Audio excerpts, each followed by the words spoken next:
Driving change and transformation, Agile fluency and improvement, and welcome. My name is Alan Ark. I will be your moderator for today. On the panel, we have three wonderful people. Some of you already met some of these people, and maybe you haven't met everybody, but that's okay.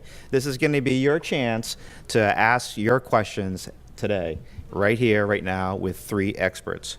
First, we have Michael Ma. You may have heard him this morning at the keynote. Maybe, maybe not. So he doesn't really need introduction.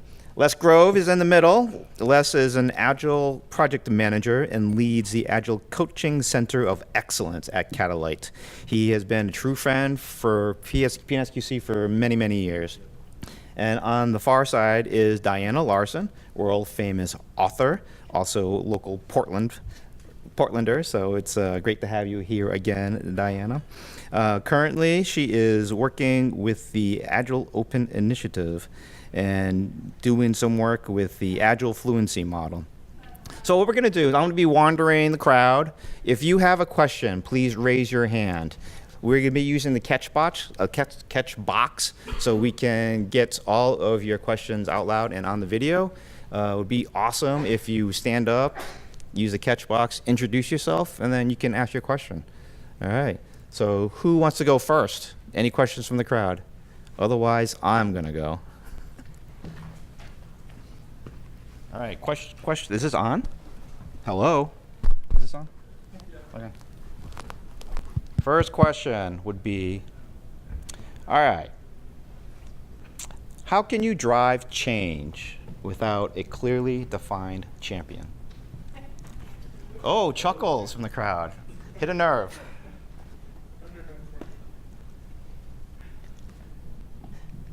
It's a little bit of a confusing question. It's like, how do you make a car go without a driver? Pretty much. Is that what you're asking? That's what it says. All right. Who cares? I mean, if there's no one who cares, why are we talking about making changes? Yeah. How can you drive change if you're kind of the ground level and not the CEO level? Okay. That's a whole other ball of wax. Oh, thanks a lot. I did the hard work. I clarified the problem. Phil, I say, here, Phil. Yeah. I clarified the problem. Okay. That's the tricky part is you're trying to get consensus around changing something, but I don't think it's just change for change's sake, right? So I don't think it's possible without having senior executive leadership. You know, there's a captain of the ship, and she or he has to be able to say, this is where we're going, and probably get some consensus around, change for what? Are we talking about changing the way we build and changing our culture? In that case, that's a big deal. So I'm thinking of a book called Organizational Development Theory, Method, and Practice. I studied at the Harvard Law School on conflict theory, and Chris Argyris, Donald Schoen, MIT, Harvard professors talked about changing an organization, which you have to think about an organization as almost like a living being or a family. And changing the culture of it requires a whole lot of, looking transparent at the transparency of how it behaves and what it wants to change to, and it does require, pretty much leadership. And I think that if you're trying to do it from the bottom up, my sense is I haven't been able to see it work. I don't know if you see it. At some point, it bubbles to the point in an organization where somebody says, here's the direction we want to go in. And then you have to find out who the stakeholders are that have power and leverage, and who's for it and who's against it. It might involve doing things a different way. It might involve reorganizing the workspace. It may involve a certain kind of practice. And in that way, there has to be some kind of process that facilitates getting a cultural shift. Cultural shifts, I think, are really difficult because they go deep into the belief of how the organization sees itself. And so someone asked me a question, they say, how would you describe Agile methods in one word, in one phrase? And I'd say, it's a renegotiation of the social contract, okay? It's finding a way of coming to agreement on things in an entirely different framework and having different criteria that says, here's how we win together, here's how we deal with win-lose and conflict and tension, and here's how we get agreement. So there's a specific way around Agile in terms of practices that establishes a blueprint for that renegotiation or that negotiation process inside an organization to get it to come to an agreement. And to a large extent, I do think it takes some leadership. I don't think you can just do it in a vacuum where some absentee senior vice president just says, oh, go ahead. You know, I mean, in the real world, that's not the way it works anyway, right? I mean, somebody up there is kind of almost imposing their ego because they got to the top of that caterpillar pillar by being kind of an ego-driven sort of person most of the time. So I don't think that we ever really see a vacuum in that. So unless there's just somebody who's an absentee leader. I think you start by identifying the problem and seeing if there are other people that agree with your point of view that that problem exists before you even think about how you're going to change it. And once you have identified the problem and then you find others that agree that the problem exists, then that group can decide, you know, what's the next step. You can't change the whole company based on something that you may see, but you can change things within your team, and within your team figure out how can we change a little farther out. Yeah, that's what I was thinking about is the idea that, you know, an organization is a whole collection of nested systems. And if, you know, and whenever you do work with, you have to pick. I mean, one of my teachers says every system is its own whole. It's a part of a greater system, and it has parts, each of which are their own wholes and are part of that system, and then have their own parts. So it's the fractal nature of organizations. So a critical piece is deciding which is the system we want to change. Is it just our team? Or is it our engineering department, or is it the whole organization, or is it our whole division, or whatever? And then if you're the person with the greatest want for change, then you've already identified the advocate, right? It's you. If on the other hand you're looking at a bigger system than you can be the advocate for, then finding, do I have any support here? Are there any allies around for this? Where, you know, and really getting clear about how big a boundary do you want to draw around the system that you're working on? You know, because we all come to the edges of our possibilities, and we all can sometimes get engaged in working in things that are too small. So yeah, that I think that is a critical piece. It's like, and that's partly, you know, why I was kind of facetiously asking that question about, you know, what are we trying to drive here? You know, is it? I'm pretty good at driving my own behavior. Sometimes I need a little outside feedback, but I manage this system pretty well. But, you know, then when it's a collaboration with other people or a collaboration of collaborations, things start getting a little trickier. Yeah. Does anybody in the audience have an idea or an example of being stuck where they want to maybe throw it out there? And yeah, how about the gentleman there? So I want to give 2 exemplars of kind of this system issue that I've seen. So one case was a person who said, I only have 5 more years till retirement, so I don't want the system to change. And then another example of this is kind of this just internal resistance from the middle management. So there's this person who's kind of a problem. Let's just not work on that story this sprint. We'll get to it next sprint because I don't want to have that issue right now. I have too many other problem children I'm fighting. And so you end up like just hitting problem children, and you never actually change. Instead, you're just fighting the symptoms all the time. Okay, so in the first one, like there's a guy who might be looking at retirement in 5 years. I can think of an executive who I really admire a lot, and let's call him Greg. And what Greg said to me once over lunch is, he said, I have a secret. I said, what's that? He says, every now and then I'll shake him up. I said, well, how do you do that, And he said, I'll actually disrupt the organization and kind of create a way of jolting it out of its lethargy. And somebody who's like, I don't really want to change that much, I'm retiring in 5 years, he'll put him in charge of it.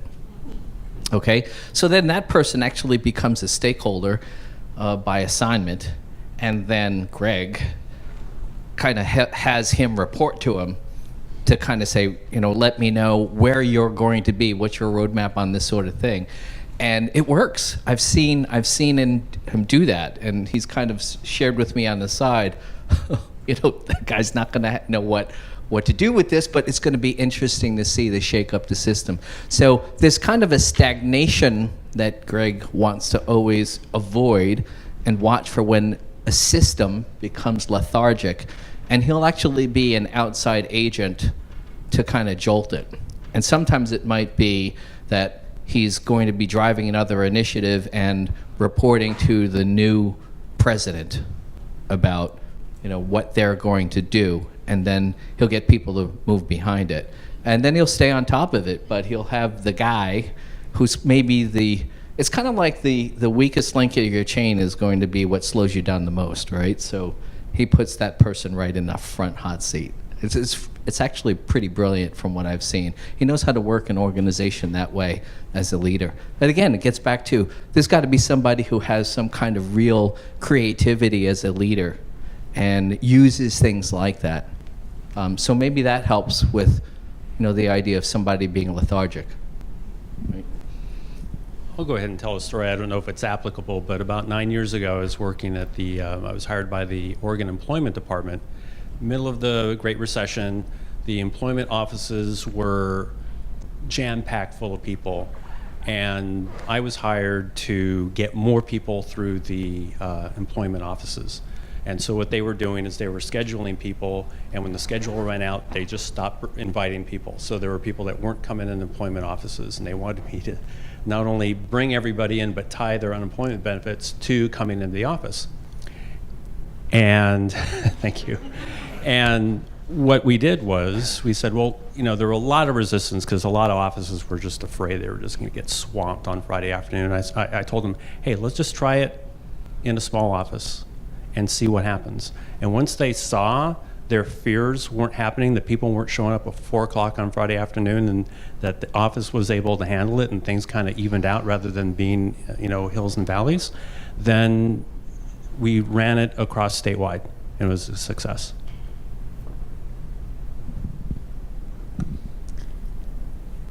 I'm trying to remember the second half of your question. You had two. You had the. The second story was where management said, we don't want to have. So, middle management said, we don't want to have to deal with this problem child person. So we're going to skip working on that work this sprint, even though it's the most important work to work on. We're going to, put it till next sprint because I have to slowly ease this person into being okay with doing this work. Because all the work is political. Okay. Yeah. Life is political. Yeah. So that's a little bit like these two stories. I mean, how do you put someone in a place where it all of a sudden has shifted things. So it is in their best interest, and they can see a path forward.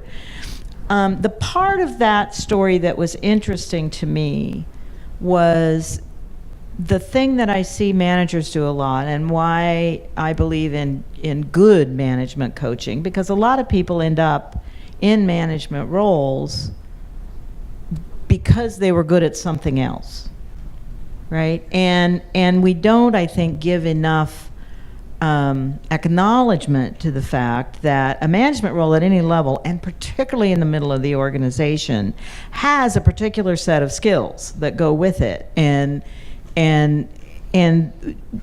you know, people need support to learn those skills. And you can send them off to, you know, a training, but it's actually better if they have some local mentoring or a coach or somebody who can work with them day by day. And that, what your story reminded me of, is how often I hear about managers who will avoid working with a personnel problem so they don't have to have that discomfort, but that person's performance or whatever is affecting everybody else. And so they somehow haven't gotten that there's a consequence no matter what you do, right? And if you're trying to avoid the interpersonal consequence with this one person, there are still a whole bunch of people who are going to be experiencing a consequence, and that's going to come back to bite you sooner or later. And, you know, and actually, you know, there are instances where deferring a problem when you're overwhelmed with other problems just might be, you know, live to fight another day, you know. That might be the right answer, but if it's a pattern, if it's happening over and over and over again, then there's something else going on there. And you know, that person needs some mentoring or coaching in how to give good feedback, in how to make hard decisions, in you know, any number of kind of interpersonal yet political skills to do their job.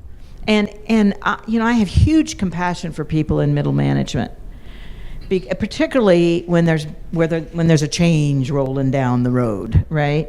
Because up until that point in time, when all of a sudden they're told, now you're going to manage this change, really, for the most part, managers are rewarded for maintaining a status quo, keeping everything how we've been doing them. You know, it's the folks up there who are making the big direct changes in strategic direction and stuff, and the folks down here are making changes in the product. We're just supposed to keep things even, right? And then when change comes along, it's all of a sudden, oh, and now you're going to manage this change. Well, wait, I've been rewarded and get patted on the head and all these things for all these years for keeping things contained, and now you want to go crazy. So things like you were talking about, Les, where people actually get an opportunity to see this change isn't so scary. I mean, it's kind of another element of it. I won't go on about that, but that when people don't know what a change will look like, they always fill it in with their worst fears. So the more you can clarify, the more you can give people an idea of what's coming, the better. But anyway, I'm going to stop there. Yeah, it's so true that when it comes to working with other people, it really is about the team, right? What type of advice would you give somebody who has what they consider to be team agreement, but in the team meetings they say, yes, that makes sense, we can commit to that. But as soon as they leave the room, they're not committed. They're muttering under their breath. They're snide comments behind the backs of the coworkers. How do you handle a situation where there's a saboteur on the team? Fist of five.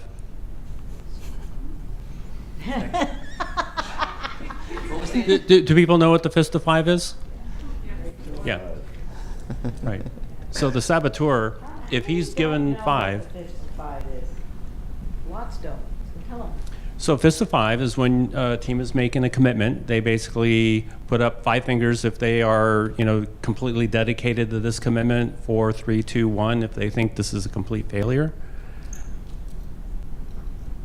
Down to over my dead body. Okay, we don't do that, but okay, everybody has their own flavor. But if you have a saboteur and he said 5, and then he doesn't do what's necessary to make the commitment, then you found your saboteur right away. Oh, hold on.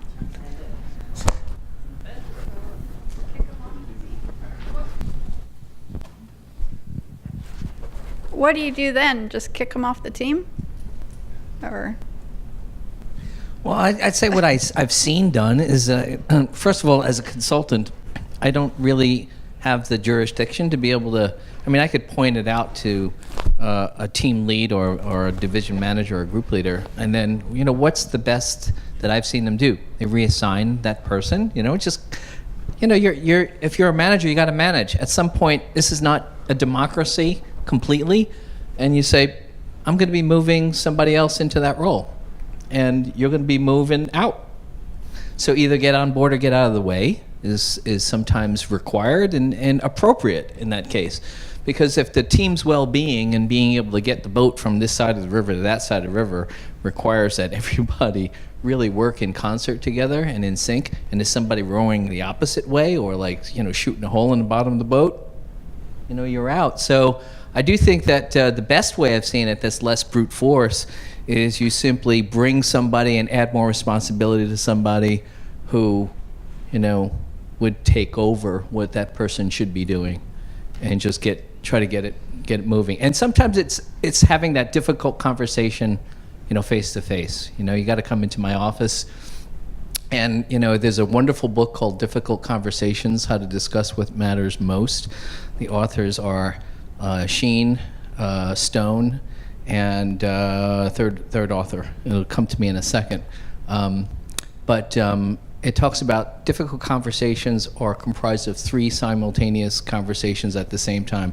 The first is the what happened conversation, which deals with the fact that people see a problem in different ways depending on the lens of their perspective. So there's got to be an explicitness about what the problem is and what a team wants to do.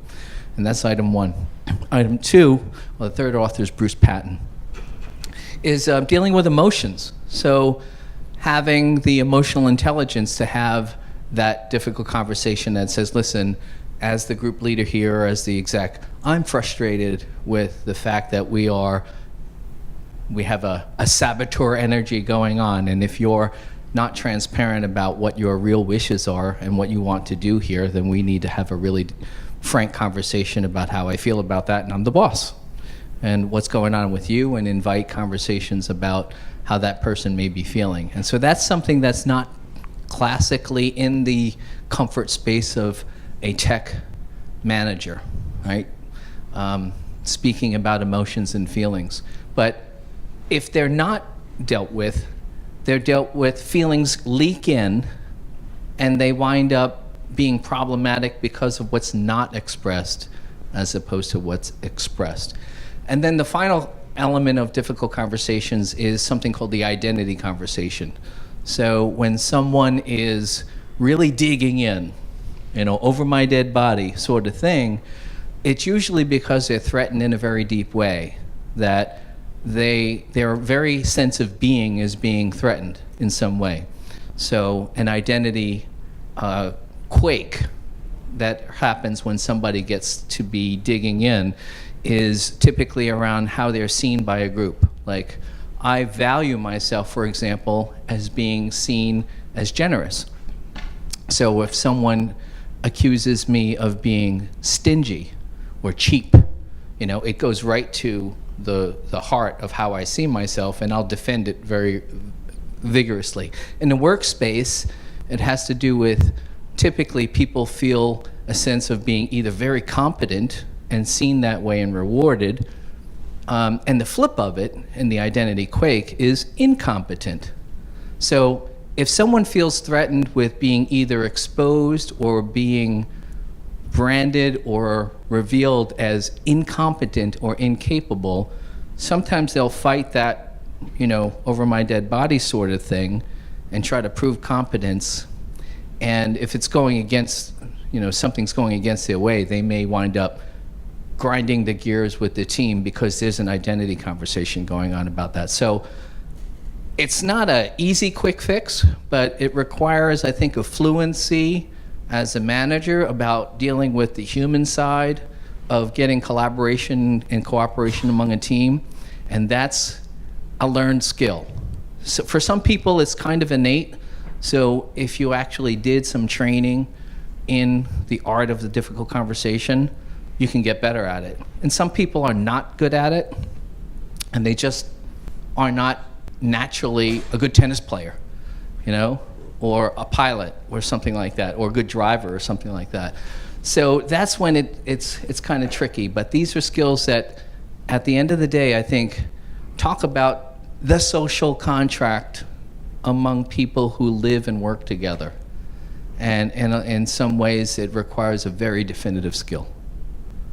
So it requires some practice. So if any of you are facing that, I'd say develop your skills in that area, because you may or may not be the group leader or the team lead on that, but being able to deal with this in a peer-to-peer level is also really important too. And sometimes as a trusted peer, you might be able to shake somebody and say, listen, can we have a heart-to-heart, I feel like our team success really is important and dependent on having you work with, being on board. And I feel a little bit upset or frustrated if, being your friend, for example, I'm making something up here as a hypothetical, difficult conversation, that this is something that would actually really be, harmful and difficult for me. And I want to know what's going on with that. Is there something in the what happened that I don't understand as your peer? Can you fill me in or enlighten me? Can you help me understand what's going on behind what I see as you just really working against us and maybe against me?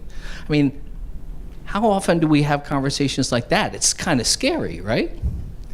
But there are some things that you can do even if you're not the boss, where maybe you could shake up the system and break the stagnation. And it requires some interpersonal savvy. So I would encourage anyone in here to just look that up. And I really recommend the book, Difficult Conversations, How to Discuss What Matters Most. It's really it was designed with a team of negotiators and mediators from the Harvard Negotiation Project in conjunction with the Cambridge Family Therapy Institute. So it dealt with psychologists and also with professional negotiators that looked at when things froze up, when things like broke down, conversations just kind of went south. And from this work, where they actually had like a lab environment and they observed what worked and what didn't, they, from this research, authored this book. I think it's brilliant. I even made my kids read it. And I said, sometimes you're going to have a difficult conversation with me as dad, And, my son even uses it on me, little bastard. He says, Dad, here's something that I have a problem with. I said, what? This is like just a month ago. He said, when you say because I said so, because I'm your father. Like, oh, shit. Okay, And I have to watch that because that's my dad's voice going, here's how you handle when he's being a real difficult little, Because I said so, I'm your father. Have a little damn respect. I'm like, who is that? I've been possessed. And so we have to watch this, So. Yeah, so thank This you is for not those techie thoughts. stuff, people. Why are you bringing up questions like this? Thanks for the thoughts. It's very true. We go into these conferences and we're in a very technical profession, and we look for all these technical skills. But there's that other side. It's those soft skills, dealing with emotional intelligence, learning to deal with people on a very personal basis, so we all can drive towards the goal together. I mean, the problem of the saboteur. I know I've run into that problem. I'm sure lots of people have also as well. And one thing I try to do when I pick up a new skill, and these are skills that Michael's talking about, is just practice it over and over. I read books, practice on friends, practice on family a lot. because It's how you gain fluency is Yeah. deliberate practice. lots of practice. So we talk about change and driving change, and part of it is practicing those changes that you want to make. Sometimes, though, we regress, and the changes kind of go by the wayside. You got any tricks of how we can get change to stick? Let's ask the audience. Enough of us being on the hut. Anyone have ideas on that one? Like how to not regress? I'm done. Michael wants to know.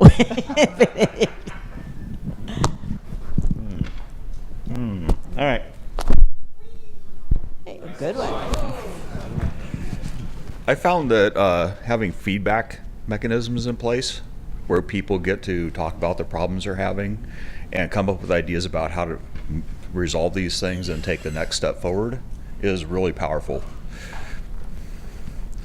Could you elaborate more when you say having feedback? Giving feedback or taking? Well, yeah, so set up an organizational change or some level of change, get the ball rolling, roll it out, get people going on it, and then set up regular feedback sessions like retrospectives and allow them to speak to how things are going and make suggestions on how things can be better, speak to the problems they're having, all that stuff.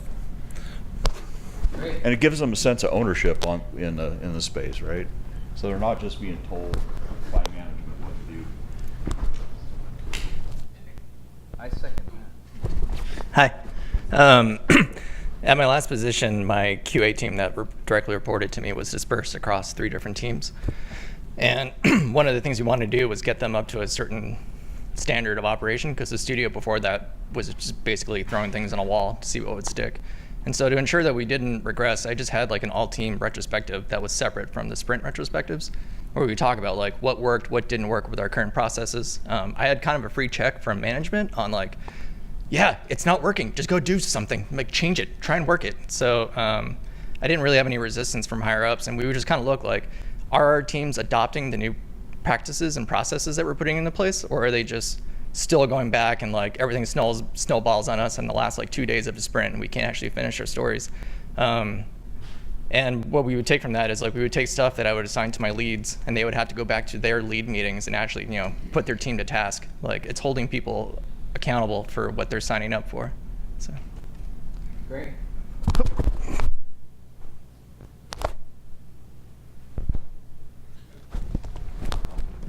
I think it's really important to remember what succeeded after the change and to keep reminding everybody about it. One of the things I hate about annual reviews is that's the only time where you really tie together the work over a long period of time and talk about what was in common, whether that was good or bad. But if you look at every project and the change that you're trying to do and develop and just remember what succeeded in it or what has improved versus the last time, instead of having all the projects operate in a vacuum, that helps change stick, because people forget and people leave and new people come in. That is a really critical point. One of my griefs, one of the things I mourn, is the idea that people fall into that retrospectives are only about kind of complaint sessions, about everything that's gone wrong. And actually one of the best ways to not fall into that pattern that you mentioned, Alan, of sliding back and stuff, is to make sure you're celebrating the small successes as you go along and remembering them. And so having what some people call appreciative retrospectives on a regular cadence, along with whatever improvements you're trying to make, is really important and often get discounted. But it really is. That's a really, I appreciate you for bringing that up. I'd like to ask the audience, how many people here do retrospectives on a regular basis? Now keep your hands up and lower them, or keep them up if you take notes during your retrospectives. How many of you can look back on your notes in future retrospectives, looking back at what you said in the previous retrospectives to see if you are making the improvements and solving the problems that you had seen? that's great. Well, this is the right crowd. Yeah, this is the right crowd. I really like what I'm hearing too, because as much as we talk about what we learn, we also learn from what you folks talk about. A success story about getting things to stick and not regress went along the lines of what this last person just said, and also seconding what Diana said, not just complaining about what's not working, but I get people to say, well, what is working well? Right, so tell us the things that are hindrances on a scale of 1 to 10, 5 being neutral, 4 being a mild negative, and 1 and 0 being a severe negative. And on the plus side, what was like the tailwind that helps you sail through? And let's write those down and assign it up to 10, where 10 is the highest positive impact, 6 is a mild impact. And we actually write it down. I use a red pen for the negatives and with the number by it, and then a green for the positives and a number by it. And with one client where I was facilitating what do we do now, we use data, we use metrics, and a specific thing that we're trying to solve was a defect spike. Okay, so they were able to get a release out. They had 4 different parts of the release. We were continuously measuring the bug density, that we were finding of bugs found and fixed during QA, and we had a spike. We had a spike for some very good reasons. But one of the things that really worked about not regressing, so not only just getting the retrospectives and what went well and what didn't go well, but there was actually a facilitated meeting about, okay, we're going to brainstorm about what to do about the bottlenecks. And they had a running tally of things that needed attention and things that went well, and then specifically assigned action items to names of people. Well, who's going to cover this one? And make sure that we create the information flow that people need here so that it doesn't slip through the cracks, and they put a name on it. And then when the next release came by, we actually did another data capture to look at the defect density as people had implemented the solutions. And the quick moral of the story was, whammo, it worked. And it drove bugs to like the 88th percentile on the positive side on the trend against their previous data, which was all plotted on a graph. And then we lit up the January release in red against the green history, and we did like a little fit, and we said, what's the average improvement for compared to the previous scatter? And so now is a fact-based conversation. We talk about having metrics and numbers, but it's really about trying to get facts and then being able to know whether or not what we did had an impact, right? So like I said this morning, I went to my doctor once and I said, I want to be able to make this change in my health. And then he said, okay, let's go ahead and do this. Let's try that. Let's take your blood work, 3 months later and find out whether it worked. And this is how you keep from regressing. So whether you're trying to reduce your cholesterol or lower your blood pressure or just anything that might have to do with general health, the health of a team, the health of its function requires a similar sort of idea. You got to get a data sample, you got to measure, you got to take a specific list of things, you got to take responsibility for what we're going to do, and then measure again. And then what we did was we said, now let's tell the story to the senior leadership. So by telling the story to the senior leadership, people said, wow, we're actually being recognized for the proactive way that we're driving change and progressively getting better. So there was a new CEO that came in, and this executive said, would you put together a summary for the new CEO? This is a $3.6 billion company, right? I said, happy to do it. We could pull it together, and we put a mini slide deck together, and we got on the CEO's calendar. And then here's something that he did that was really great. He invited the entire team in the CEO suite. So I show up, and there's a dozen of us, but then he used me as a external voice, which was like a trusted third party, to tell the story about what the team was able to do in driving their quality. And this is to the very top of the new CEO leadership. I mean, talk about, I was watching the way the people responded, and at one point the CEO said, I'd love to hear from each one of you. And he went around the room, and people said, here's why we think we're different and why it works for us. And he was sitting there, and he wrote notes, I mean, this is like the, you know, the new big paternal figure, maternal figure. Previous CEO was a woman, and it really made a difference. And at the end, when he left, the senior VP said, "So what did you think of that?" And everybody was just beaming, you know. And I can tell you that when they went back, they didn't regress. You know, that change was going to stick.